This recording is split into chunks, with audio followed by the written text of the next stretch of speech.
예, 누가복음 19절 말씀입니다. 여섯째 달에 무슨 여섯 달입니까? 사가랴의 아내 엘리사벳이 임신을 한 지 여섯 달이에요. 뭡니까? 엘리사벳 여섯 달이면요 누구든지 알아보는 배부른 상태죠. 그런 상태고 또 발로 발로 차는 걸 느끼고 태아를 느끼는 단계입니다. 달에 하나님에게서 천사 가브리엘이 가브리엘 천사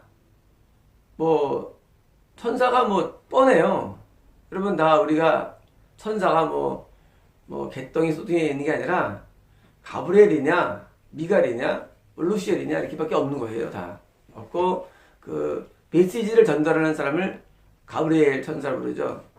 가브리엘이 이름이 나사렛인 갈릴리의 성으로 갈릴리의 지방의 중에서 나사렛 성 나사렛 마을 예수님의 고향이기도 하면서 예수님의 아버지 요셉의 고향이죠. 또 마리아의 고향이고. 그러니까 이제 예수님의 옛날 사람들은 이스라엘 안 다녔죠. 그러니까 다 사는 거예요. 나사렛에서. 나사렛이 큰 동네는 아니죠. 작은 동네고 저도 갔다 온 나사렛이 이렇게 그냥 좀 촌스러운 스타일이에요. 이렇게 분지 형태가 산이 둘러쌌는데 좀 촌스러운 스타일이에요. 우리나라 무슨 이렇게 지방 촌처럼 느껴집니다. 그런 나사렛의 성으로 다윗의 집 출신으로 이름이 요셉인 남자 여건한 처녀에게 보냈습니다. 다윗의 집 출신이에요. 뭐냐면 다윗이 다윗의 후손이죠. 출신으로 요셉과 약혼한 마리아에게 누가 보냈습니까? 천사가 보내준 겁니다. 천사가 왜 갈까요? 천사는요 어떤 일을 이루는 데 있어서 메시지를 증거해서 좀 보낸 겁니다. 처녀 이름은 마리아입니다. 지금 이제 이제까지는 어제까지는 누구 스토리입니까? 사가랴의 기도의 스토리예요. 기도의 스토리. 그리고 이제 드디어 임신한 상태죠. 그때 얼른부터 갑니까? 시선이 카메라가 지금 마리아한테 지금 가는 거예요. 영화를 볼 때 어떤 사람 쭉 쓰다가 또 카메라가 딴 게 이동될 때가 있죠. 사실은 연결되어 있습니다. 연결되어 있는데 여섯 달은 뭡니까? 여섯 달은 완전히 임신이 확정됐다는 사실. 여섯 달 그렇잖아요. 완전히 확정된 상태에서 뭐합니까? 드디어 카메라가 예수님의 어머니 마리아에게로 이동됩니다. 이 마리아는 뭘 상징할까요? 마리아는 이것은 구원의 확정을 상징합니다. 구원의 확정. 엘리사벳이 뭘 의미합니까? 드디어 구원에 들어와서 분양에서 기도하는 모습을 상징한다면 이것은 그게 아니라 드디어 예수님에게서 드디어 확정되는 단계. 그래서 마리아가 아기를 낳는 장면을 통해서 보여요. 우리 구원이 확정되는데 우리의 구원이라는 게요. 구원이라는 게 약간은 늘 불안 상태에 있습니다. 우리는 구원을 이해할 때 구원이 이렇게 무슨 어느 순간에 그냥 확 된다고 생각하지만 그렇지 않아요. 구원은요, 우리 육신의 이 육신과 굉장히 유사한 스타일이에요. 영적인 구원이. 여러분, 육신의 구원이 얻기 위해서 말이죠. 태어나기 위해서 수정돼야 되죠. 육신의 구원이. 내가 태어나는데 또 내가 분만돼야 되죠. 그렇죠. 어머니 뱃속에 없는 사람 한 번 없잖아요. 분만돼야 되고 뭐예요? 또 출산돼야 됩니다. 그렇죠? 우리 뭐예요? 난 다음에요? 다 삽니까? 또 이렇게 전염병을 이겨 살죠. 또 모유를 먹여 살죠. 그렇죠? 안 먹고 죽죠. 살고 우리 뭐렇게 우리를 생명. 우리가 생명을 불러요. 생명. 이 생명 뭐예요? 이게 구원이에요. 그런데 이 구원이 쉽냐 그거예요. 쉽지 않은 과정이. 5억 마리의 정자 가운데 한 마리가 들어가요. 난사에. 쉽지 않아요. 그리고 수정돼도 대부분 이게 그냥 다 착상 안 되고 다 흘러나와요. 나팔관 착상이 안 돼요. 흘러나옵니다. 우리가 때로는 우리가 하나님의 말씀을 받아도 말이죠. 그때뿐이야. 그냥 소실돼 버려요, 믿음이. 그리고 설사 수정란이 별로 정원에 별로 수정되고 정원에 착상됐다 할지란 말이죠. 그것이 계속 분하느냐? 아니요, 죽기도 해요. 자궁에 염증이 있으면 그냥 썩어 문드러버려요. 뭐예요? 때로 우리는요, 믿음 가운데 뜨겁게 교회 생활하고 은혜가 생활했단 말이죠. 다 열심히 식어버려요. 그리고 뭐예요? 지적관들이요. 설사 또 우리가 또 이렇게 또 정에서 성장했단 말이죠. 성장하면 모양이 갖춰지죠. 그리고 뭐예요? 어떤 3개월이면 갖춰지는데 또 태아도 안에서 뭐예요? 유산돼 버려요. 유산. 우리도 신앙생활 하는 데 가운데 오랫동안 신앙생활 한다고 하더니 말이죠. 나중에 죄를 짓고 그냥 탈락돼 버려요. 우리 생명이라는 게. 또 그 생명이 또 이렇게요. 생명이 6달 됐어요. 여기서는 유산이 별로 없어요. 유산이. 우리가 이제 보통 그전에 하는 건 다 죽죠. 근데 보통 이제 팔싹둥이라죠. 팔싹둥이. 팔싹둥이나 뭐 뚱이부터 뭐예요? 그때 이제 조산. 6개월 전엔 3개월 전에 유산이 많고 이제 3개월부터 6개월 사이에는 유산이 많지 않아요. 그래도 뭐 죽는 경우가 있죠. 그런데 8개월 때부터는 이제 드디어 조산을 오릅니다. 조산은 뭐예요? 인큐베이터 속에 있는 거예요. 인큐베이터 속에서. 그리고 10개월 만에 출산이 이루어지죠. 그런데 이 생명이 뭐예요? 이 생명이 구원이에요. 다시 말하면 생명은 굉장히 불안정합니다. 그래서 팔싹둥이 8개월 만에 나오면 뭐예요? 인큐베이터 합니까? 또 불안해. 여러분, 인큐베이터에 팔싹둥이 왔을 때 얼마나 불안해요. 2kg도 안 되고 2kg 정도 되는 사이즈예요. 보통 출산할 때 남자애는 보통 3.3kg, 3.5kg 사이고요. 여자는 3kg, 3.3kg 사이예요. 출산될 그 사이즈가. 그런데 그때는 2kg에서 2.3kg 사이예요. 그럼 뭐예요? 그거 정말 불안해요. 진짜 생명이. 그래서 산모마음이 늘 안타깝죠. 저 아이가 살아야 되는데 하고 뭐예요? 가슴 뒤로 쳐다봅니다. 내가 일자리 뱃속에 있었는데 저희가 인큐베이터에 있는데 얼마나 마음 불합니까? 언제 태어나냐고요? 그 속에서 이제 사람처럼 10개월 때부터 태어나는 거예요. 그 나이 연령이 돼야지. 여기서 되는데 전에 있는 거예요. 사실은 유산되면요. 조산. 여러분 계속 불안한 상태 보입니다. 물론 10개월 중에서 좀 2주 정도 일찍 나도 되잖아요. 그거는요. 앞뒤로 15일 간격은요. 거기서는 이제 전혀 문제가 안 돼요. 그렇지만은 그 이전 한 달 전이면요. 역시 조산이기 때문에 인큐베이터 들어가게 됩니다. 그래서 어느 정도 성장이 이루어져야 됩니다. 그래서 한 4kg면 완전히 무량하고 그때는 이제 문제가 없고 3.7kg도 괜찮아요. 근데 3kg 이내에서는 좀 불안감이 있습니다. 그리고 2.7kg에서는 아주 위험한 상태고 뭐예요? 생명 자체가 늘 불안 가운데 있다는 사실입니다. 뭐가? 육신의 생명만이 아니라 우리 영적인도 마찬가지이기 때문이에요. 지금 6개월 만이 뭡니까? 사실은요. 이것은요. 우리의 구원이 6개월 정도예요. 드디어 안정권에 들어선 또 의미합니다. 어느 정도는. 들어서는 거예요. 우리의 구원이라는 게요. 점점 안정권에 도달됩니다. 되는데 우리가 영이 드디어 응애하고 태어나요. 이게 뭐예요? 건담일까요? 아니에요. 건담은 이미 수정이 건담이에요. 구원은 출산 과정에서 볼 때 응애하고 태어납니다. 그게 그 과정이 쉽지 않습니다. 날 때까지가. 저희 성도분 가운데 지난주인가 하나님께서 드디어 구원이 임했어요. 예수 안에 들어가고 예수도 안에 가고 항상 동행한다는 약속이 주어졌어요. 구원이에요. 그럼 그전에는 뭡니까? 그전에 다 있던 거예요. 겁남도 있었고 있던 거예요. 구원이라는 과정은 우리가 겁남서부터 과정이 이게 여기서는 육신의 생명은 우리가 10개월이면요.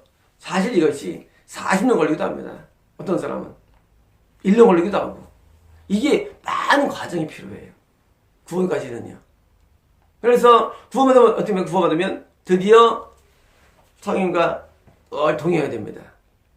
늘 동행해야 돼요. 그래서 이 6개월은 뭐예요? 이 겁난 상태에서 구원에 도달된 민망한 상태. 3개월 전 뭡니까? 출산되는 거예요. 3개월 전 하면. 그 당에서 뭡니까? 자기 천사가 지금 복음을 전합니다. 여러분, 이 전하는 복음이 어떤 복음입니까? 단순히 이 복음이 그냥 출산의 내용일까요? 여러분, 성경에 할 일 없어가지고 우리 출산되는 내용 쓸까요? 영적인 내용입니다. 여러분, 성경이, 이 귀한 성경이 여러분 할 일 없어가지고 우리 산부인과 내용을 쓸까요? 아니에요. 영적인 내용이에요. 6개월 되면 뭐예요? 영적인 나이. 건나고서 6개월 되면 뭐예요? 영이 드디어 아까는 출산 구원에 임박한 상태를 의미합니다. 그래서 마리아에게 지금 뭐예요? 복음을 전하려고 지금 사가라고 지금 가브리엘 천사가 지금 보내졌다는 사실이에요. 누구에게요? 다윗의 집 출신에. 뭡니까? 다윗의 집은? 다윗은 구원의 상징입니다. 다윗은 구원의 상징이에요. 여러분, 이 구원 상징이 둘이 있는데 하나는요, 아브라함이고요. 하나는 다윗입니다. 이 사복음서에서 시작할 때 나오죠. 왜 다윗이냐? 다윗은 구원받은 자의 모델이에요. 다윗은. 아브라함은요? 아브라함은 믿음의 모델이에요. 뭐가 다릅니까? 그건 제가 해놨어요. 마태복음에. 다윗의 출신이 뭐예요? 하나님께서 예정된 자에 드디어 출생을 하는데 다윗이라는 모델로 들어가는 거예요. 다윗이요. 다윗의 집에 있는 요셉에게 자, 마리아가 지금 결혼했죠? 자, 그러면 요셉과 마리아는 뭐예요? 예정된 사람의 의인이면서 하는 사람들이에요. 요 모색, 어제까지의 스가랴와 엘리사벳도 우리의 구원의 모델을 한다면 동시에 또 마리아 요셉도 우리 구원의 모델임을 또 보여주는 거예요. 어떤 사람이냐? 역시 의인이에요. 요셉도. 역시 의인. 의인에게만 구원이 일어납니다. 건너면 다 일어날 수 있어요. 건너면 죄인들도 다 일어나요. 선수에 다 일어날 수 있어요. 그러나 구원은요 오직 의인에게만 일어납니다. 의인에게만. 의인이 뭡니까? 의인은요 하나님 마음에 합한 게 의인이에요. 의인. 죄인은 하나님께서 합하지 않은 게 죄인이에요. 자, 다윗을 마음에 합했다고 하나님께서. 그리고 계속 다윗 이야기를 썼냐면 왜? 다윗처럼 마음에 합한 게 의인이거든요. 하나님 마음에 합하는 게 쉬울까요? 어려워요. 합하기가. 어제 저희 수업소장께서 저한테 계시 가운데 제 점수를 봤어요. 하나 앞에. 마이너스 110점이래요. 전설 자기는 86점이라고요. 제 마이너스 110점이 지금 요새 제 영적인 수준이 그래요. 요새요. 하나님 마음에 합하지 않은 거예요. 지금 제가. 하나님 마음에 제가 영 마음에 안 드는 거예요. 마이너스 10점이에요. 그런데 진짜 합하지 않으면요. 점수도 안 줘버려요. 그냥 버려버립니다. 여러분 하나님 마음에 합하기가 어려워요. 근데 그게 의인이에요. 하나님이 나를 상대하는 거 그게 의인이에요. 그럼 열받아가지고 마이너스 10점 팍 던져버립니다. 그래서 하나님께서는 아직은 나를 안고 있는 거예요. 만약에 하나님이 내가 정 마음에 안 들면요 저를 버려버리십니다. 버려버려요. 여기 왜 없어요? 하나님 앞에. 하나님 앞에 아무 장사가 없어요.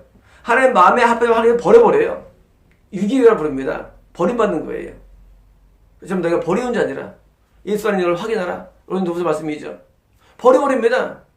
여러분 이 영적인 세계를 자꾸 우리는 뭐합니까? 교리화 시켜가지고 우리가 무너지는 거예요. 교리화. 뭘 교리화시킵니까? 하나님 믿습니다. 이거 공부하고 다 소용없어요. 하나님의 실존 앞에 다윗은요 마음에 합했다는 선언에 들어간 사람이고요. 이렇게 마음에 합한 다윗이 의인이며 이렇게 다윗처럼 마음에 합한 자에 한해서 구원이 이런다는 사실이에요. 그래서 요셉에게 약혼된 정혼된 표현이죠. 약혼된 마리아에게로 갔다는 사실이에요. 마리아에게. 여러분 마리아 왜 마리아일까요? 왜 여자일까요? 우리가 예수님을 우리가 마음에 모시고 있습니다. 건널 때 우리 안에 내주하세요. 성령께서. 그런데요 내주했다가 성령께서 우리에서 계속 힘을 발휘하는 게 뭐니까 그게 내가 여기 성장하는 거예요. 그런데 뭐예요? 어느 순간 그냥 끊어져 버려요. 그게 뭐예요? 그게 바로 이 출산 전에 조산 무슨 사산 딱 이런 것들이에요. 그런데 그 섬이 드디어 뭐예요? 나를 완전히 지배하는 통치를 할 때 이게 구원입니다. 나를 통치하는 단계, 구원이에요.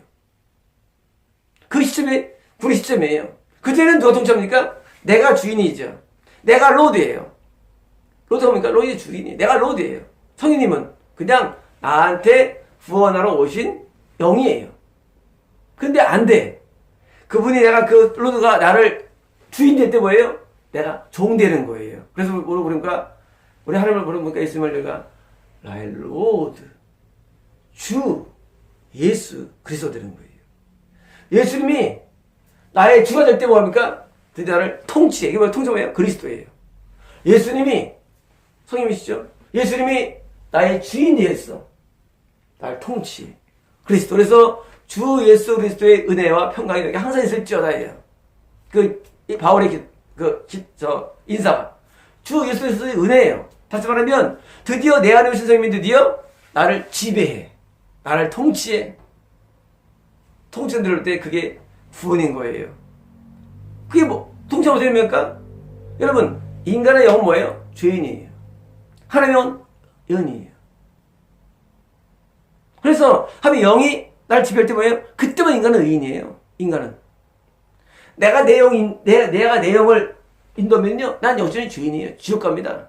근데 내한테 임하신 성령님이 뭐예요? 나를 지배해줘. 내 지정의를 지배해. 생각과 감정과 의지를 지배해. 지배하는 게 뭐예요? 내가 이렇게 사는 거예요. 그렇게 하는 마음에 합할 수가 있지. 여러분, 인간이 영치고 누가 온전한 영이 어디 있어요? 다 인간들이 죄인이지. 그런데 하나님의 인간을 구원하기 위해서 뭐예요? 예수를 보내줬어요.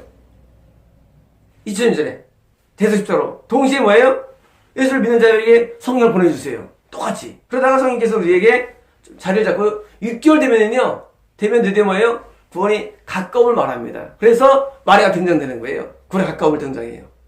어떤 사람은요, 신앙생활하는데 구원에 가까운 사람이 있어요. 가까운 사람. 그럼 이제 얼마 안 남았어요, 구원이. 왜? 통치가 드디어 18년. 여러분, 6개월 전에 태아가요. 막 배를 친대도요. 똑같아요. 성인이 우리를 막 친대도요. 우리를 주관한대도요. 막 느끼는 거예요. 막 파워를 느끼는 겁니다. 내 안에 파워를 느껴요. 파워를. 마찬가지로 선생님이 내 안에서 파워풀하게 내게 역사하는 거예요. 성령 역사 뭡니까? 병고침이에요? 아니에요. 나를 지배하는 게 성령 역사예요. 그러면 성령의 열매가 뭐예요? 사랑과 희락과 평화 자비와 오래 참음과 양성과 충성 온유 절제는 이름 음할 수 없는 데라 뭐예요? 성령의 열매가 뭐예요? 성령의 파워가 뭐예요? 결국 나에 대한 지배함이에요. 어떤 지배하면 의로의 지배, 의로 지배함. 나를 의로 지배되는데 내가 늘 죄로 살았어. 근데 내가 언제 건넜어? 드디어 그분이 나에게 의로 지배하는 단계로 이르는데 힘이 강한 상태. 그 6개월이에요. 힘이 강한 상태. 아직은 나를 온전히 지배하지 못해. 근데 아직 강해. 6개월. 여러분, 6개월은요, 드디어 구원의 바로 표상이신 예수님이 어머니를 통해서 우리에게 보여주는 거예요, 영적으로. 여러분, 누가복음은요, 스타트가 구원부터 시작됩니다. 그래서 누가복음이 더 고수예요. 마태복음은 안 그랬어요. 마태복음은요, 정과 지옥과 뭐예요? 겁나 성령세례 회개 빡 나오지만 누가복음은 그런 많이 안 나와요. 스타트가 구원이기 때문에 누가복음을 볼 때요, 여러분 볼 때 이게 아직 구원 안 됐으면 마태복음으로 다시 돌아가시면 마태복음으로요. 다시 구원을 이루고 와야 됩니다. 드디어 이제 짧게 구원이 묘사되어 있어요. 누가 앞에요. 그래서 이런 애 길게 쓴 거예요. 그래서 우리가 구원이 임박할 때 6개월이며 드디어 선생님께서 힘이 발휘돼요. 영적으로 어느 정도일까요? 우리가 이제 그 에스겔 묘사에서 허리까지 차죠. 허리가 어떻습니까? 허리 있으면. 여러분, 물살 여러분 있으면 어떻게 합니까? 물살이 힘이라는 게 있어요. 막 밀려갑니다. 그렇잖아요? 내 안에 성님의 의의 힘이 내 죄임을 막 몰려오는 단계예요. 의의 힘 때문에. 의가 나를 막 힘이 줘서 올려와요. 내가 막 지어가 안 돼. 그 단계 6개월이면요. 그래서 허리 탄 상태에서요. 물론 구원이 이런 건 아니죠. 이때는 상당히 뭐예요? 의의 힘이 파워가 생겨요. 의가. 그래서 그냥 오직 건너지 않은 상태에 매번 죄벌이고 살죠. 건난 다음에 여전히 내가 늘 승리의 삶을 살다가 내 영이 죄죠. 그러다가 드디어 의의 힘으로 내가 압도되는 단계. 이 단계에 도입된 게 오늘의 누가복음 19절 말씀이에요. 그 천의 이름은 마리아입니다. 뭡니까? 드디어 구원자 예수님의 탄생, 출생에 앞둔 마리아에게 드디어 부른 겁니다. 마치겠습니다.